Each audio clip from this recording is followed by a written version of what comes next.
निहायत ही मुअज़्ज़ज़ व मुहतशम सामिईन किराम, अरबाब फ़िक्र व दानिश, खालिक़ कायनात अहकमुल हाकिमीन के फज़ल व करम से आज हम सबको रबीउन नूर शरीफ के इस मुबारक महीने के अंदर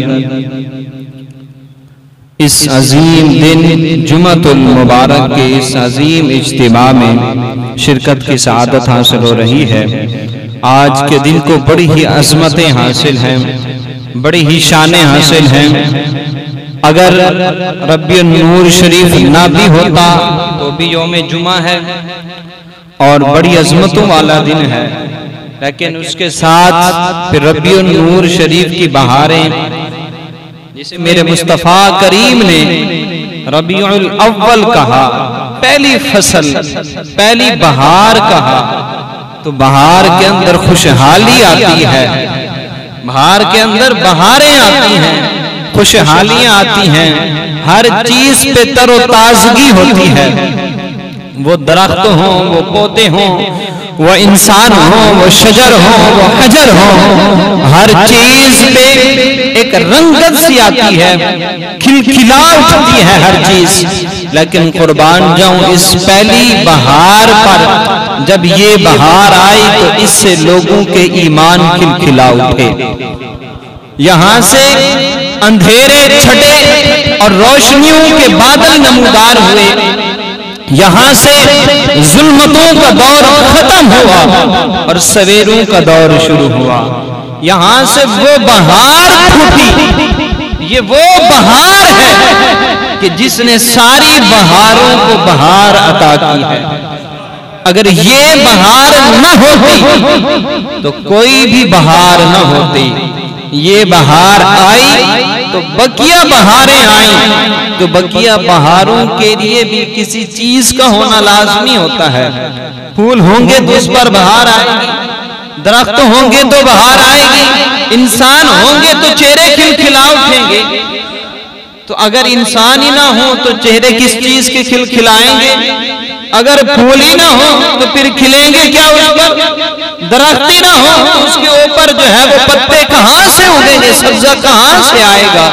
तो ये इंसान हुए, शजर हुए, हजर हुए, जमीन और आसमान हुए, यहां तक कि अगर हमें रब भी मिला तो मुस्तफा के सदका से मिला। तो जिसके सदका से ये सब कुछ मिला है, इस मुबारक महीने में वही मुस्तफा आया है। तो ये अज़मतें हैं इसकी और ये शानें रब ने अता की हैं इस महीने को। तो आज जब ये महीना शुरू होता है तो लोगों की तरफ से जो है कुछ एतराज़ात की बुछाड़ होना शुरू हो जाती है। जी मिलाद का मनाना बिदअत है, जी ये शिर्क है, जी कहाँ लिखा है, जी क्या साहब ने मनाया, जी क्या सरकार ने मनाया, जी ये हुआ वो हुआ, इस तरह की कुछ बातें होती हैं। तो आज हमने इस पर होने वाले एतराज़ात का फकत रब के कुरान से जवाब देना है। हम अहले सुन्नत हैं तो हमारा मसलक ये कुरान है या ये फरमान मुस्तफ़ा है। मुस्तफ़ा का फरमान और कुरान, ये हमारा मसलक। तो इसलिए आज हम मिलाद मुस्तफ़ा पर होने वाले एतराज सिर्फ कुरान से बयान करेंगे और ये इसकी वजाहत के लिए फरमान से, मुस्तफ़ा के फरमान से थोड़ी सी मदद लेंगे। तो इसलिए इंतहाई अहम गुफ्तगू है, तवज्जो से सुनेंगे तो उम्मीद है कि जब तक आप जिंदा रहेंगे, आगे अगर आप दूसरों को बयान करेंगे तो जब तक वो सुनने वाले जिंदा रहेंगे कोई उन्हें भटका नहीं पाएगा। मिलाद मुस्तफ़ा पे उनके सामने कोई बात नहीं कर पाएगा। तो सबसे पहले इस पर जो एतराज होता है, जी मिलाद का मनाना बिदअत है, ये बात की जाती है कि मिलाद का मनाना बिदअत है और फरमान मुस्तफ़ा है कुल्लु बिदअतिन दलाला, कि हर बिदअत गुमराही है। तो लिहाजा चूंकि मिलाद बिदअत और हर बिदअत गुमराही, तो लिहाजा मिलाद मुस्तफ़ा मनाना भी गुमराही हुआ। ये एतराज किया जाता है। तो उसके लिए हम कहेंगे कि मोहतरम आपने जो बिदअत की तारीफ की वो तारीफ ही उन्होंने गलत की। बिदअत इस चीज का नाम नहीं कि हर नया काम वो बिदअत हो, ये उसकी लुग़वी तारीफ और उसका माना है। हकीकत क्या है बिदअत की? अगर यूं कहा जाए कि बिदअत हर नया काम वो बिदअत है, यहाँ पर हजरत उमर फारूक रज़ी अल्लाह ताला अन्हु का एक फेल यहाँ पे मौजूद है। हुजूर अलैहिस्सलाम के सहाबी हजरत उमर, क्या सहाबा किसी गुमराही पर जमा हो सकते हैं? हो सहाबी रसूल और कोई गलत बिदअत शुरू करे, कोई गलत काम करे, ये तो नहीं ना हो सकता। सहाबा हो, मेरे मुस्तफा ने फरमाया अस्हाबिकन नुजूम बिअय्यिहिम इक्तदैतुम इहतदैतुम, फरमाया मेरे सहाबा हिदायत के सितारे हैं। फरमाया इनमें से जिसकी भी इक्तदा करोगे फरमाया हिदायत पा जाओगे। तो मेरे मुस्तफा उनके राह हिदायत पर होने की गारंटी अता करके गए। तो वही हजरत उमर रज़ी अल्लाह ताला अन्हु का दौर मुबारक है, सरकार उमर पाक का दौर है। आप जो है रात के वक्त अपने कशाने अब्दर से बाहर निकलते हैं और होता क्या है, ये हजरत जरीर फरमाते हैं कि हुजूर अलैहिस्सलातु वस्सलाम के सहाबी हजरत उमर पाक रज़ी अल्लाह ताला अन्हु जिस वक्त घर से निकले तो क्या हुआ, बाहर देखते हैं कि लोग मस्जिदों के अंदर बाहर जगहों के ऊपर जो है वो अलग अलग नमाज पढ़ रहे हैं, अलग-अलग नमाजें हो रही हैं। तो क्या हुआ, जब ये मामला देखे हजरत उमर ने, तो रात के वक्त नमाजें हो रही हैं, कौन सी नमाज तरावी हो रही है, नमाज तरावी अब वहां पर हो रही है। तो जिस वक्त ये नमाज हुई नमाज तरावी, तो हजरत उमर पाक रज़ी अल्लाह ताला अन्हु ने ये फरमाया इनको मैं एक पर जमा कर, कुछ अलग पढ़े थे 5-10 एक साइड पे, 5-10 दूसरे, अलग अलग जमातें खड़ी हुई थी, कुछ अकेले पढ़ रहे थे।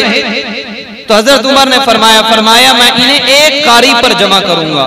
तो क्या हुआ, सुबह को दिन हुआ, दिन को हजरत उमर पाक ने सहाबा को बुलाया, बुलाने के पास मजलिस लगाई, मजलिस लगा के आपने हजरत उबई बिन काब रज़ी अल्लाह ताला अन्हु पर सारे सहाबा को जो है वो जमा कर दिया। फरमाया ये उबई बिन काब तुम्हारे इमाम हैं, क्योंकि वो कुरान बहुत खूबसूरत पढ़ा करते थे। फरमाया ये तुम्हारे इमाम हैं, अब तुम सबने सिर्फ इनके पीछे नमाज पढ़नी है। ये सरकार के जमाने में नहीं हो रहा काम, सरकार तो कभी नमाज तरावी पढ़ाते कभी नहीं पढ़ाते थे, कभी तशरीफ लाते कभी ना लाते, बाकायदा जमात मेरे मुस्तफा के जमाने में नहीं है। अब उमर पहली मर्तबा ये काम शुरू करा रहे हैं, बाकायदा जमात और रोजाना जमात और एक ही इमाम के पीछे जमात। तो क्या होता है, फरमाते हैं ये जमा कर दिया। अगले दिन जिस वक्त रात के वक्त नमाज इशा के बाद जब हजरत उमर बिन खत्ताब रज़ी अल्लाह ताला अन्हु बाहर तशरीफ लाए, ये बुखारी है, इसके अंदर ये हदीस मौजूद है, 2010 नंबर हदीस है। जिस वक्त बाहर तशरीफ लाए ना हजरत उमर पाक और देखा उबई बिन काब आगे किरात कर रहे हैं, नमाज पढ़ा रहे हैं, सारे मेरे मुस्तफा के सहाबा उनके पीछे खड़े होकर नमाज पढ़ रहे हैं। तो हजरत उमर पाक ने क्या फरमाया इतनी अच्छी बिदअत है, क्या कहा, फरमाया कितनी ही अच्छी बिदअत है। पीछे हदीस जो वो लाते हैं कि सरकार ने फरमाया हर बिदअत गुमराही है, तो क्या गुमराही भी अच्छी होती है? हजरत उमर ने इसके लिए बिदअत ही कहा, लेकिन फरमाया निअमुल बिदा, फरमाया बहुत ही अच्छी बिदअत है, बहुत ही अहसन बिदअत है, बड़ा ही प्यारा काम ये नया शुरू हुआ है।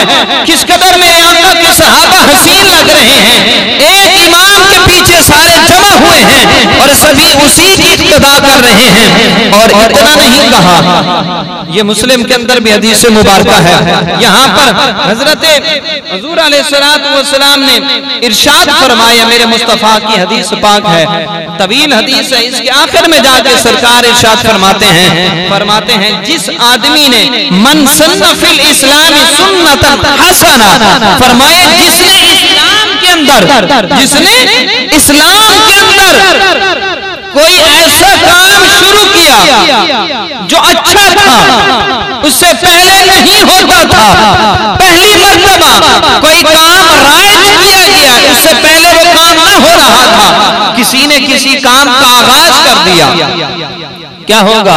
फरमाए अल्लाह तबारक व ताला उसे जो है अजर अता फरमाएगा। ये नहीं फरमाए उसे सजा देगा, फरमाए उसे अजर अता फरमाएगा। बात यहीं पर खत्म नहीं की, फरमाए उसने काम किया पहली मर्तबा, अच्छा काम है, इस्लाम का काम है, फरमाया उसको देखकर जो और काम करेगा और वो काम आगे चलता चला जाएगा। मेरे मुस्तफा करीम अलैहिस्सलाम ने इरशाद फरमाया, फरमाया बाद में करने वालों के सवाब में कमी लाए बराए, यानी उनको भी पूरा पूरा सवाब मिलेगा, जो बाद में करेंगे सवाब उन्हें भी मिलेगा, कमी नहीं आएगी, लेकिन जितना उन सबको सवाब मिलेगा, फरमाया उतना सवाब इस पहले को भी मिलेगा जिसने काम शुरू किया है, जिसने काम शुरू किया, नया काम, पहली मर्तबा काम शुरू हुआ, फरमाया मन सन्ना, जिसने काम शुरू किया, फरमाया उसको भी बराबर सवाब मिलेगा। अब कोई यहाँ पे कहे कि यहाँ से मुराद सुन्नत मुस्तफा है, कि जिसने ऐसी सुन्नत को जगा दिया कि जो सुन्नत फौत हो चुकी थी उसकी बात हो रही है, तो हदीस मुबारका का अगला हिस्सा फिर उसका रद्द कर रहा है। मेरे मुस्तफा करीम ने फरमाया, फरमाया जिसने कोई ऐसा काम शुरू किया जो बुरा था, अच्छा नहीं है, दीन को पसंद नहीं है, दीन ऐसे कामों की ममानत करता है, कोई बुराई का काम शुरू कर दिया, मेरे मुस्तफा करीम ने फरमाया, फरमाया उसे तो गुनाह मिलेगा मिलेगा, उसको देखकर जो भी और गुनाह करेगा, फरमाया उसके गुनाहों के बराबर भी इसे गुनाह मिलेगा। फिर मेरे मुस्तफा ने एक मिसाल अता फरमाई, फरमाया जिस तरह काबिल ने अपने भाई को कत्ल किया, पहली मर्तबा कत्ल हुआ, पहला कत्ल काबिल ने किया, फरमाया अब उसके बाद क़यामत तक जितने भी कत्ल होंगे, फरमाया सबको बराबर गुनाह मिलेगा, उनके गुनाहों में कमी लाए बगैर उन सब के बराबर गुनाह काबिल को भी मिलता रहेगा। ये मिसाल अता फरमाई। अगर यहाँ से आदमी को ये ले मन सन्ना से कि जिसने तारक की हुई सुन्नत को जगाया, तो बताइए फिर क्या मुस्तफा करीम ने कोई गुनाह भी तरक किया जो उसको जगाया? मेरे मुस्तफा करीम अलैहिस्सलाम तो मासूम है, वो गुनाहों से पाक है, इन सारी चीजों से वो मावरा है, उनके बारे में ये गुमान भी नहीं किया जा सकता। तो इसलिए मन सन्ना, और इस पर लुगा से कई दलाल दिए जा सकते हैं कि सन्ना से मुराद नया काम ही है, लेकिन इस वक्त नहीं। तो मेरे मुस्तफा का वाज़ेह फरमान है, और बात यहीं तक नहीं, यहाँ पर ये तंबीहुल गाफिलीन के अंदर भी हदीस मुबारका मौजूद है। हुजूर अलैहिस्सलाम के सहाबी हजरत मौला अली मुश्किल कुशा रज़ियल्लाहु ताला अन्हु फरमाते हैं कि एक दिन क्या हुआ, फरमाया कि खरज फी लैलती मिन शहरी रमज़ान, फरमाया मैं माह रमजान की एक रात को बाहर निकला, क्या हुआ, फसमिअल क़िराअत फिल मसाजिद, फरमाया मैंने मस्जिदों में कुरान के पढ़ने की आवाज सुना, मस्जिद में कुरान पढ़ा जा रहा है, तो क्या हुआ, फरमाया वराअल क़नादीला तज़हरु फिल मसाजिद, और मैंने साथ ये भी देखा कि मस्जिदों को कनादील चिरागों से रोशन किया गया है, मस्जिदें सजाई गई हैं, लाइटें, आजकल तो लाइटें उस वक्त जो है वो दिए हुआ करते थे, इस वक्त उस वक्त सहाबा ने दिए जलाए, आज हम लाइटें लगाते हैं। तो क्या हुआ, हजरत अली फरमाते हैं कि मैंने देखा मस्जिदों में तो नमाज़ तरावी बजमात हो रही है, एक इमाम के पीछे दूसरा, मस्जिदों को रोशन किया गया है। अब इस अंदाज में रोशन मेरे आका के ज़माने में नहीं हुआ करती थी, मसाजिद सरकार के जमाने में नहीं होती थी, हजरत सिद्दीक़ अकबर के जमाने में भी नहीं होती थी, ये उमर के जमाने में शुरू हुई। उमर ने शुरू कराई कि मसाजिद को अब रोशन किया जाए। जब हमारे घर इतने खूबसूरत होते हैं, इनके अंदर लाइटें चरागा होती हैं, दिए जलाए जाते हैं, तो कहा मसाजिद अल्लाह का घर इससे ज्यादा मुस्तहिक है कि उसे रोशन किया जाए। कहा अब मसाजिद में कनादील लगाओ, दिए जलाओ, इसे रोशन करो, फानूस लगाओ। तो जब ये देखा हजरत अली ने तो क्या कहा? क्या ये कहा कि कुल्लु बिदअतिन दलाला, हर बिदअत गुमराही है, लिहाजा उमर गुमराह हो गए ये काम करके, जैसे आज फतवे लगाए जाते हैं? नहीं नहीं, मेरे मौला अली क्या फरमाते हैं? फरमाते हैं नव्वरुल्लाहि क़ब्र उमर, फरमाया अल्लाह तबारक व तआला उमर की कब्र को रोशन करे। अली दुआ दे रहे हैं, बाबुल इल्म दुआ दे रहे हैं उमर को, कानवरुल्लाहि क़ब्र उमर, अल्लाह उमर की कब्र को रोशन करे। कमा नूर मसाजिदी नव्वर मसाजिदिना, कहा जैसे उमर ने हमारी मस्जिदों को रोशन किया, कहा उमर ने मसाजिद रोशन की, अल्लाह इसकी कब्र रोशन कर दे। तो ये अली की दुआ है।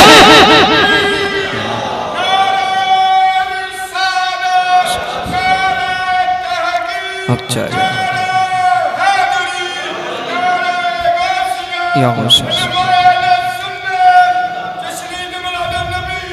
ये मौला अली की दुआ है कि जो रब की मसाजिद को, मस्जिदों को रोशन करेगा, लाइटिंग करेगा, तो अल्लाह को उसकी कब्र को रोशन करना।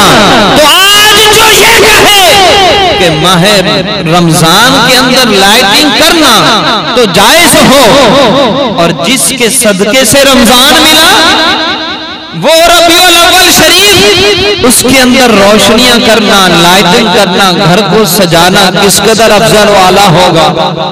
तो जो इस पर फतवा लगाए वो पहले अली पर फतवा लगाए। मेरे अली दुआ करके गए हैं, का मौला जो मसाजिद रोशन करे तो उसके घर को रोशन करना। और ये कैसे हो सकता है? कैसे हो सकता है? अली दुआ करे, शेरे खुदा दुआ करे, बाबुल इल्म दुआ करे, और जो है वो दुआ कबूल ना हो। तो यहाँ से पता चला इन तीन हदीस मुबारका से कि हर बिदअत गुमराही नहीं। अगर कोई काम अच्छा हो, अगर कोई काम अच्छा हो तो वो काम करना बाइसे सवाब है, कब्र के रोशन होने का जरिया है, वो काम करना चाहिए, उस पर अजर सवाब मिलता है, और बल्कि वो सदक़े जारिया बन जाता है। इसलिए हर बिदअत गुमराही नहीं। तो क्या ये मिलाद मुस्तफा बिदअत है? आगे चलते हैं। दूसरा इतराज होता है कि मिलाद मुस्तफा मनाना शिर्क है, ये कहा जाता है कुछ पार्टी की तरफ से। मिलाद का मनाना क्या है? शिर्क है। तो आइए रब का कुरान पढ़ते हैं। मेरा रब का कुरान कहता है कि अल्लाह रब्बुल इज्जत ने अपने हबीब अलैहिस्सलातु वस्सलाम को भेजा। लक़द जाअकुम रसूल, 11वां पारा है। सरकार क्या हुए? आए, और हम सरकार का मिलाद मनाते हैं। मिलाद कहते हैं मिलादत के दिन को, मिलादत के दिन खुशी का मनाना ये मिलाद है। वलीदा से बना, अब ये विलादत से है, तो पैदाइश से है। तो मुझे बताइए हम सरकार का मिलाद मनाकर क्या कहते हैं? कि आज के दिन हमारे मुस्तफा पैदा हुए, आज के दिन हमारे सरकार पैदा हुए, आज के दिन आमिना के लाल पैदा हुए। आमदे मुस्तफा का नारा लगता है ना कि सरकार की आमद हुई, तशरीफ लाए। तो जो ये कहते हैं कि शिर्क है, मैं उनसे पूछना चाहता हूं कि शिर्क तो तब बने जब सरकार की विलादत भी मनाई जाए और रब की विलादत भी मनाई जाए। तो जरा कोई बताए हमें रब कब पैदा हुआ, रब की कब पैदाइश हुई, रब कब आया, वो तो अजल से है, अब तक रहेगा, उसकी इंतहा कोई नहीं। सब कुछ खत्म हो जाएगा, वो फिर भी होगा। जब कुछ भी न था वो फिर भी था। और रब का कुरान सूरत इखलास क्या कहा रब ने? कहा लम यलिद वलम यूलद, का ना तो मैंने किसी को जना और ना ही मुझे किसी ने जना। तो रब हमारा विलादत से पाक, और हमने मनाया अपने नबी का मिलाद और ये बताया हमारा खुदा वो है जो विलादत से पाक है, और हमारा मुस्तफा वो है जिसकी आज के दिन विलादत हुई। तो ये तो शिर्क को खत्म कर रहा है, ये तो शिर्क की जड़ें काट रहा है, शिर्क फैला नहीं रहा, शिर्क हो नहीं रहा, मिलाद मुस्तफा से शिर्क खत्म हो रहा है। आगे चलते हैं। दूसरा एतराज होता है कि 12 रबीउल अव्वल शरीफ को जो है वो मेरे नबी अलैहिस्सलातु वस्सलाम की वफात हुई है, विलादत नहीं हुई। ये तो सरकार की वफात का दिन है और तुम वफात का दिन जो है वो खुशियां मनाते हो। तुम्हें सोग मनाना चाहिए, गम करना चाहिए, अफसोस करना चाहिए। पहली बात तो मैं ये कहता हूं, ये इब्ने असहाक की सीरत की किताब है, सीरत और नबविया, सीरत पर लिखी जाने वाली सबसे पहली किताब, सबसे पहले जो सीरत पर लिखी गई किताब ये वो है। इसके जो मुसन्निफ है, लिखने वाले मोहम्मद बिन इसहाक, उनका विसाल 151 हिजरी में हुआ। आज हुजूर अलैहिस्सलातु वस्सलाम का जो विसाल बाकमाल है वो कब हुआ? पीर के दिन हुआ। तारीख नहीं है, दिन है। रबीउल अव्वल का महीना, दिन कौन सा? पीर का। अब ये इधर विसाल पीर को है और मेरे मुस्तफा करीम अलैहिस्सलातु वस्सलाम की आखिरी जो हज है वो हज अकबर है। वो हज सरकार ने जुमे के दिन पढ़ा। तो हज किस तारीख को होता है? 9 ज़िलहज को। तो दुनिया का कोई तारीख दान, रियाजी दान ये मुझे साबित कर दे 9 ज़िलहज को जुमा बने और 12 रबीउल अव्वल जो है वो पीर को जाके बने, कभी नहीं हो सकता। ज़िलहज का महीना आप 30 का लगा लें, उसके बाद मुहर्रम वो भी 30 का लगा लें, सफर का महीना भी 30 का लगाएं, तो फिर भी पीर के दिन 12 तारीख नहीं बनती। ज़िलहज का महीना 29 का लगाएं, मुहर्रम भी 29 का लगाएं, सफर भी 29 का लगाएं, तो 12 रबीउल अव्वल फिर भी पीर को नहीं बनती। ज़िलहज का महीना 29 का लगाएं, मुहर्रम और सफर दोनों 30 के लगा लें, तो 12 तारीख फिर भी पीर को नहीं बनती।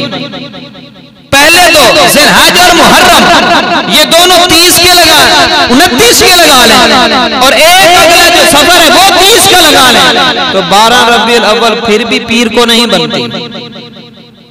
ये कोई रियाज़ीदान हिसाब लगा के देख, कोई दुनिया की ताकत ये साबित नहीं कर सकती। ये साबित है बुखारी से, हुज्जतुल विदा हज अकबर है। 9 ज़िलहज को मेरे मुस्तफा ने जो है वो हज किया।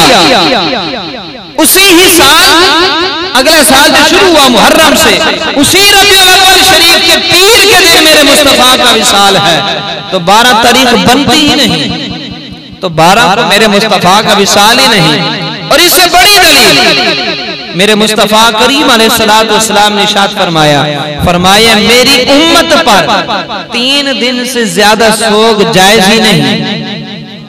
कोई आदमी फौत हो जाए, फरमाया मरने वाले का जो सोग करना है, गम करना है, अफसोस करना है, फरमाया उसके लिए पहले 3 दिन है बस, चौथे दिन तो सोग जायज ही नहीं। तो आज हम 1431 साल के बाद कहां से सोग मनाएं? ये कौन सी शरीयत है? शरीयत मुस्तफी ने हमें सोग मनाने से मना किया, तो हम सोग नहीं मनाते। तब बात है मेरे मुस्तफा की शरीयत ने, कुरान ने हमें जश्न मनाने का हुक्म दिया, तो हम जश्न मनाते हैं। अब उस तरफ चलते हैं। तो सबसे पहले हमारा ये नारा क्या होता है? जश्न ईद मिलादुन नबी। यही है जश्न ईद मिलादुन नबी। अल्लाह रब्बुल इज्जत का ये कुरान है और इसमें रब का फरमान है। ये सूरत यूनुस है, आयत नंबर 78 है। रब का कुरान कहता है कुल बिफद्लिल्लाहि व बिरहमतिही फबिज़ालिका फलयफ़रहू। फरमाया हबीब सल्लल्लाहु अलैहि वसल्लम इनसे फरमा दीजिए जब इन्हें अल्लाह का फजल मिले और व बिरहमतिही और उसकी रहमत मिले तो क्या करें? फरमाया फलयफ़रहू, तो ये खुशियां मनाएं। क्या करें? खुशियां मनाएं। किस पे मनानी है? फरमाया पहली बात अगर रब का फजल मिले तो भी खुशी मनानी है, उसकी रहमत मिले तो फिर भी खुशी मनानी है। और ऐसा करने वालों के लिए फरमाया वो खैरुम मिम्मा यजमाऊन, फरमाया ये उनके लिए बहुत ही अच्छा है जिससे जिन चीजों को वो जमा करते हैं। फरमाया उनके दुनिया के मालो मता से ये बेहतर है कि वो खुशियां मनाएं, इस पर खर्च करें। किस पर? रब का फजल और उसकी रहमत। यही रब का कुरान है, 17वां पारा है। रब क्या फरमाता है? आयत नंबर 108 है। फरमाया वमा अरसलनाका इल्ला रहमतल लिल आलमीन। पीछे क्या फरमाया? फरमाया रब का फजल और रहमत मिले तो क्या करना है? खुशी मनानी है। 17वें पारे में फरमाया, सूरत अंबिया में फरमाया सबसे बड़ी रहमत मेरा मुस्तफा है। फरमाया मेरा मुस्तफा सबसे बड़ी रहमत है। तो रब ने कहा था जब तुम्हें रहमत मिले तो खुशी मनाओ। आज का रहमत मेरा मुस्तफा है तो रब ने कहा मेरे मुस्तफा के मिलने पर खुशी मनाओ। ये रब का कुरान पढ़ रहा हूं। आगे चलते हैं, 30वां पारा है, सूरत वद्दुहा है, इसकी आखिरी आयत नंबर 11 है। रब का कुरान फरमाता है व अम्मा बिनिअमति रब्बिका फहद्दिस। फरमाया जब तुम्हें रब की नेमत मिले, व अम्मा बिनिअमत, और बहरहाल रब की नेमत पर क्या करो? फहद्दिस। फरमाया इसके चर्चे करो। फहद्दिस का मतलब है चर्चे करना। कहा जब रब की नेमत तेरे पास आ जाए ना तो कहा फिर क्या करना है? चर्चे करने हैं। चर्चे कैसे होते हैं? घर में बैठकर? मस्जिद में बैठकर? नहीं। जब किसी का चर्चा करना हो तो फिर उसके बैनर लगाए जाते हैं। आजकल फ्लैक्सें लगाई जाती हैं, टीवियों पे बताया जाता है, सोशल मीडिया पे हर जगह पे हर बंदा उस पर बात करता है। क्यों? उसका चर्चा करना है। तो रब का कुरान कहता है जब रब की तरफ से तुम्हें नेमत मिले तो फरमाया रब की नेमत मिलने पर उसका चर्चा करो। किसका? उस नेमत का। तो नेमत कौन है? रब का कुरान कहता है, 4था पारा है, फरमाया लक़द मन्नल्लाहु अलल मुमिनीना इज़ बअथ फ़ीहिम रसूला। फरमाया हमने तुम पर बहुत बड़ा एहसान किया। रब ने हमें जिंदगी दी, कहीं पूरे कुरान में नहीं कहा मैंने तुम पर एहसान किया। ईमान दिया, कहा कोई एहसान नहीं। तुम्हें बीवी बच्चे अहलो अयाल रिज़्क़ दिया, कारोबार दिया, हर चीज दी दुनिया की, करोड़ों नेमतें अता की। रब ने कहीं ये नहीं कहा मैंने तुम्हें देकर तुम पर एहसान किया। जब दिया ना अपना महबूब, जब दिया ना आमिना का लाल, कहा अब मैंने तुम पर एहसान किया है। तो और हजरत अब्दुल्लाह बिन अब्बास इसी बुखारी में फरमाते हैं मुहम्मदुन निअमतुल्लाह। फरमाए सबसे बड़ी नेमत ही मेरे मुस्तफा करीम की जात है। और इतनी बड़ी नेमत है कि रब एहसान जता रहा है कि मैंने तुम पर बड़ा एहसान किया, अपना हबीब तुम्हें अता किया। तो रब का कुरान कहता है नेमत के मिलने पर उसका चर्चा करो। तो अब जश्न और चर्चे को मिलाओ। पीछे कहा था ना फारिग हो, खुशियां मनाओ। खुशी भी मनानी हो और चर्चे भी करने हो तो उसी को जश्न कहते हैं ना, इसी को जश्न कहते हैं। तो ये रब के कुरान से साबित है कि जश्न मनाना चाहिए। तो क्या फिर सवाल होता है, ईदें तो फकत दो ही हैं, ईदें तो फकत दो, ईद उल फित्र, ईद उल अदहा, ये तीसरी ईद कहां से आई? मैं कहता हूँ 3 तो ईद ही नहीं है, 2 की बात ही नहीं। हम साल में कितनी ईदें मनाती हैं? मेरे मुस्तफा ने फरमाया हर जुम्मा ईद का दिन है। महीने में 4 जुमे, किसी में 5 भी आ जाते हैं। साल में कितने जुमे आते हैं? लगा लो हिसाब, 48 तो पक्के हैं ना, कन्फर्म है ना। 50 से भी बढ़ जाते हैं जुमे एक साल के अंदर, और 2 वो ईदें मिला लो, 54 ईदें तो हम वैसे मनाते हैं। ये बात करते हैं 2 की।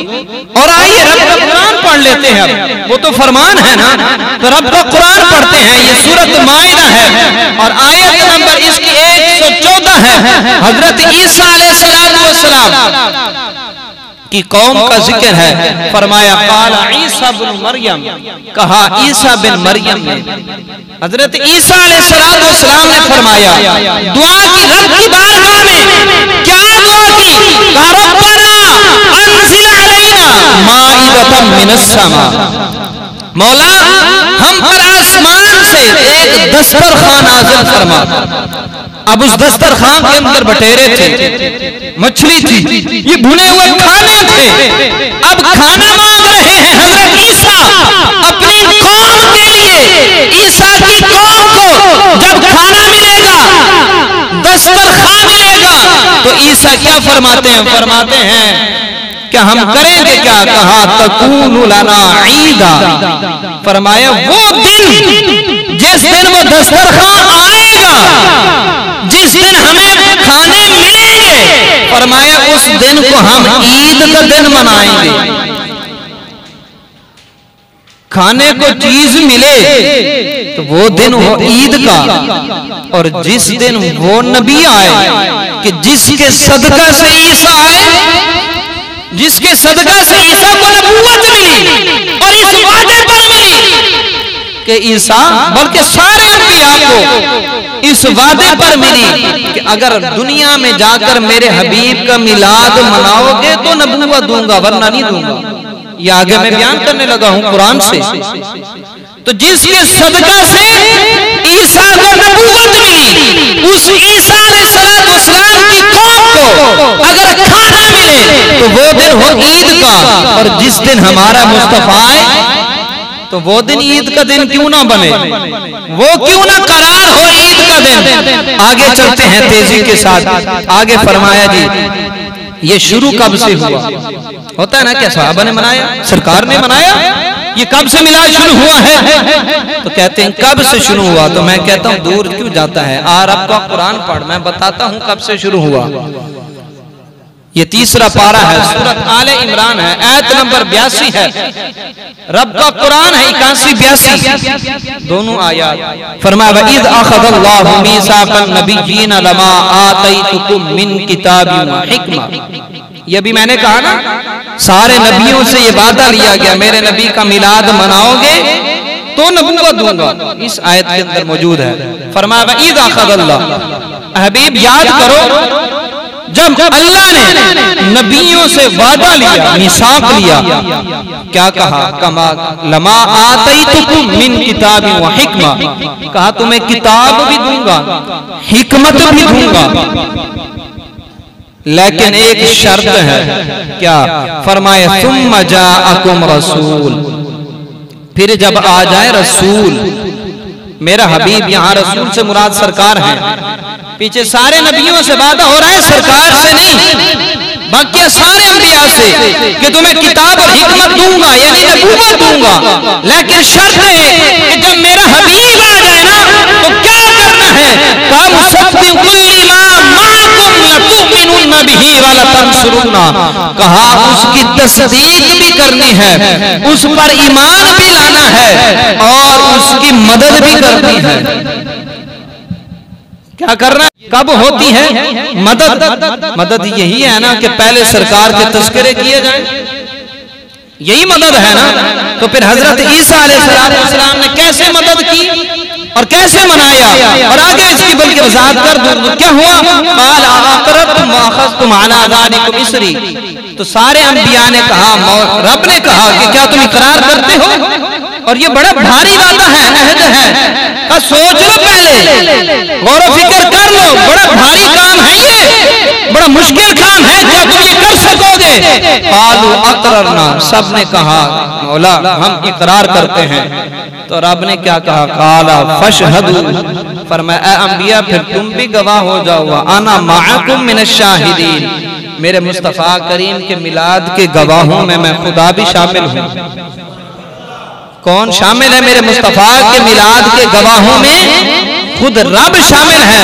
और आगे फरमाया फमन तवल्ला बादा ज़ालिका, आज वादा कर लिया, अब दुनिया में जाकर करके मुकर गया, किसी ने वादा पूरा ना किया, तो फरमाया इस ख्वाब ख्याली में न रहना कि हम नबी हैं, हम रसूल हैं, इस मकाम और मर्तबे पे हैं। फरमाया फउलाइका हुमुल फासिकून, फरमाया नबूवत से हटाकर फासिकों में शामिल कर दो। कितनी बड़ी बात है। तो बात आगे बढ़ाते हैं, वक्त काफी हो गया। तो कैसे मेरे ईसा अलैहिस्सलाम ने मिलाद मनाया? ये पहले मिलाद किसने मनाया? रब ने। अलस्तु बिरब्बिकुम के जलसे के बाद ये दूसरा जलसा हुआ। पहला जलसे तौहीद, दूसरा जलसे मिलाद मुस्तफा। और कहते हैं ना महबूब की महफिल को महबूब सजाते हैं, आते हैं वही जिनको सरकार बुलाते हैं। हर एक को महफिल में बुलाया नहीं जाता, हर एक को नहीं बुलाया जाता। क्यों? इसीलिए जब जलसे तौहीद हुआ तो रब ने सबको बुलाया था, जब जलसे मिलाद हुआ तो रब ने फकत नबियों को बुलाया। कब हर किसी को नहीं आना, हर कोई नहीं आ सकता, कहा फकत नबी आओ। तो हजरत ईसा ने कैसे मिलाद मनाया? ये रब का कुरान है, सूरत सफ है, आयत नंबर इसकी 6 है। रब का कुरान कहता है व मुबश्शिरम बिरसूली यअती मिन बाद इस्मुहु अहमद, फरमाया मैं तुम्हें खुशखबरी देता हूँ। हजरत ईसा अलैहिस्सलाम क्या फरमा रहे हैं? फरमाया ऐ बनी इस्राइलियों, मैं तुम्हें खुशखबरी देता हूँ। किस चीज की? फरमाया मेरे बाद अज़मतों वाला रसूल आने वाला है, बड़ी शानों वाला आने वाला है, बड़े मकाम और मर्तबे वाला आने वाला है। कहा कौन है? फरमाया तुम्हें नाम भी बता देता हूँ, उसका नाम नामी इसमें गरामी अहमद होगा। सरकार की आमद का तज़किरा हज़रत ईसा फरमा रहे हैं ना, और इसी को मिलाद कहते हैं। तो ये ईसा अलैहिस्सलाम ने मेरे मुस्तफा का मिलाद मनाया। तो क्या सहाबा ने मनाया? क्या सहाबा ने मिलाद मनाया? तो ये निसाई शरीफ सरकार अलैहिस्सलाम की हदीस मुबारका, मेरे मुस्तफा करीम अलैहिस्सलाम एक दिन अपने कशाने अक़दस से बाहर तशरीफ लाए। मस्जिद के अंदर जब आए तो देखा कुछ सहाबा मस्जिद के अंदर बैठकर जो है ना मजलिस लगाए हुए थे। तो हुज़ूर अलैहिस्सलाम ने इरशाद फरमाया, पूछा, फरमाया मा अजलसकुम, तुम यहाँ क्यों बैठे हो? तुम यहाँ क्यों बैठे हुए हो? क्या मकसद है तुम्हारा? तो सहाबा ने कहा जलसना नदउल्लाह व नहमदुहु अला मा हदाना लिदीनिही मन्ना अलैना बिका। इसका तर्जुमा ये है, उन्होंने कहा फजल रब्बुल औला, और क्या चाहिए? मिल गए मुस्तफा, और क्या चाहिए? कहा हम बैठकर अल्लाह की हमदो सना कर रहे हैं, बैठकर रब की हमदो सना कर रहे हैं। किस पर के उसने आपको भेजकर हमें हिदायत देकर जो एहसान हम पे किया है, कहा उस एहसान पर रब का शुक्र अदा कर रहे हैं। मेरे मुस्तफा करीम ने क्या फरमाया? फरमाया अल्लाह मा अजलसकुम, कसम उठाओ क्या तुम इसी काम के लिए बैठे थे? कसम उठाओ क्या तुम बाकी इसी काम के लिए बैठे थे?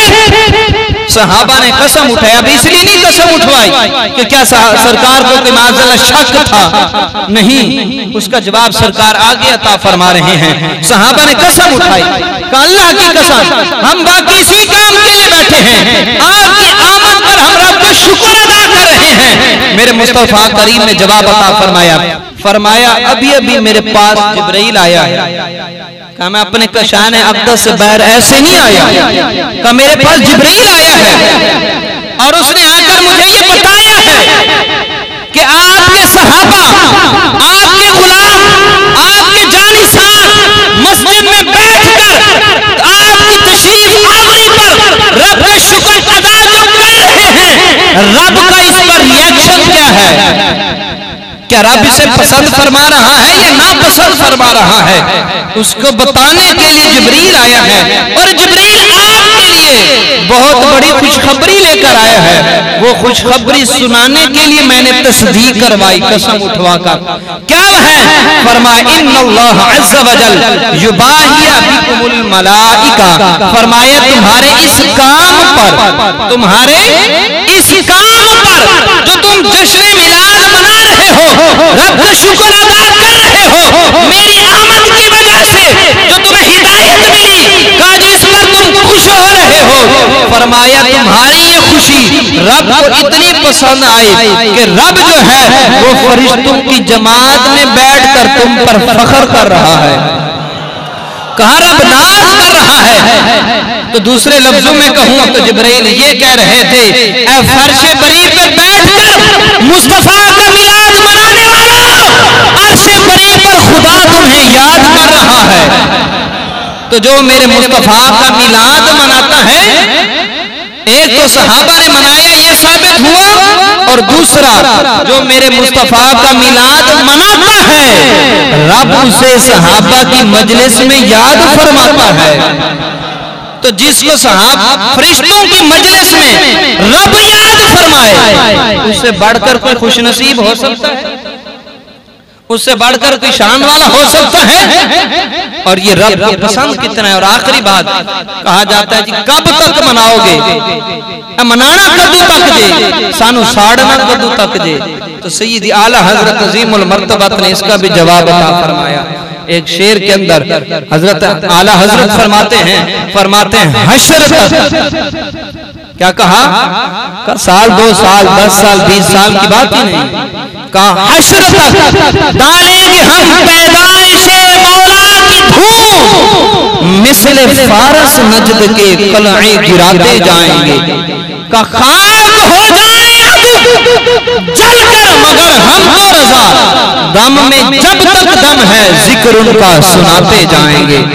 खुलासा ये है शेर का, खुलासा ये है शेर का। आला हजरत फरमा रहे हैं जब तक हमारी जिंदगियां हैं, हमारे जिस्मों में जान है, एक सांस भी बाकी है, कहा सरकार का जश्न मनाते रहेंगे। कहा बात यहां तक नहीं बल्कि मरकर भी जब हशर में पहुंचेंगे, फकत इतना सबब है इन इकाद बज़्म महशर का कि उनकी शान महबूबी दिखाई जाने वाली है। कहा हम तो हशर में भी सरकार की आमद के जश्न मनाएंगे। का तुम दुनिया की बात करते हो, हम तो हशर में भी मुस्तफा के चर्चे करेंगे। तो इसलिए ये महफिल मिलाद का मनाना कोई आज शुरू नहीं हुआ। 100 साल पहले कि 2 साल पहले कि 1400 साल पहले कोई जो है कि 2000 साल पहले नहीं, ये तो तब से शुरू हुआ जब अपने मुस्तफा को उसने तख्लीक की, नूरे मुस्तफा बना, वहां से मेरे मुस्तफा का मिलाद शुरू हो गया। तो इसलिए ये कोई नया काम नहीं, कोई बिदअत नहीं, बल्कि इस पर ये इतना अजर सवाब मिलता है। हजरत अली की दुआएं, मुस्तफा करीम की ये दुआएं, फिर रब की तरफ से वो खुशी और मुसर्रत का इजहार। तो इसलिए हम सबको महफिल मिलाद मनाना चाहिए। अपने अपने घरों के अंदर हर बंदा अपने इस्तात के मुताबिक जरूर महफिल मिलाद मनाए। तो इंशाअल्लाह अज़ीज ये 12 रबीउल अव्वल शरीफ की रात, जुमेरात और जुमा की दरमियानी रात इंशाअल्लाह मस्जिद पाक में भी महफिल होगी। तो अंदाजा लगाएं कितना अजीम काम है। तो हम सबको इसमें शिरकत भी करनी चाहिए ना, मनाना चाहिए। तो सब अहबाब इस महफिल में जरूर शिरकत फरमाएं। जुमेरात और जुमा की दरमियानी रात को जरूर बेजरूर इस महफिल पाक में खुद भी शरीक हो, दोस्त अहबाब को भी दावत दें। महफिल नात भी होगी, फिर बयान होगा, फिर उसके बाद जो जिक्र पाक की महफिल हमारी होती है वो रूहानी, जिसके अंदर अल्लाह पाक करम फरमाता है खुसूसी, इंशाल्लाह वो महफिल भी होगी। और एक बड़ी वो अहबाब आप में से, आपके रिश्तेदारों में से, इलाकेदारों में से जो औलाद की नेमत से महरूम हो, बेटे बेटियां दोनों से महरूम हो, या एक हो एक ना हो और उसे औलाद चाहिए हो, वो खुद भी तशरीफ लाए महफिल में। इस महफिल में तरीका महफिल में बताऊंगा करना क्या है, और अल्लाह के इंशाअल्लाह खास फजल फरमाएगा। अगले रबीउल अव्वल में वो अपनी औलाद लेकर आएगा इंशाअल्लाह। तो खुद भी आए और अपनी साथ वो वाइफ को भी लेकर। खवातीन के लिए ऊपर इंतजाम होगा बपर्दा, तो खवातीन को भी आने की इजाजत है। जिसकी औलाद जिसको चाहिए वो अपनी खातून को भी साथ लाए, ऊपर वो बैठेगी। तरीका बताऊंगा, उस पर अमल करना है, कोई मुश्किल तरीका नहीं, बिल्कुल आसान तरीका। उस पर जो भी अमल करेगा इंशाअल्लाह अल्लाह पाक औलाद की नेमत से सरफराज फरमाएगा। दुआ खालिक के कायनात हम सबको अमल की तौफीक।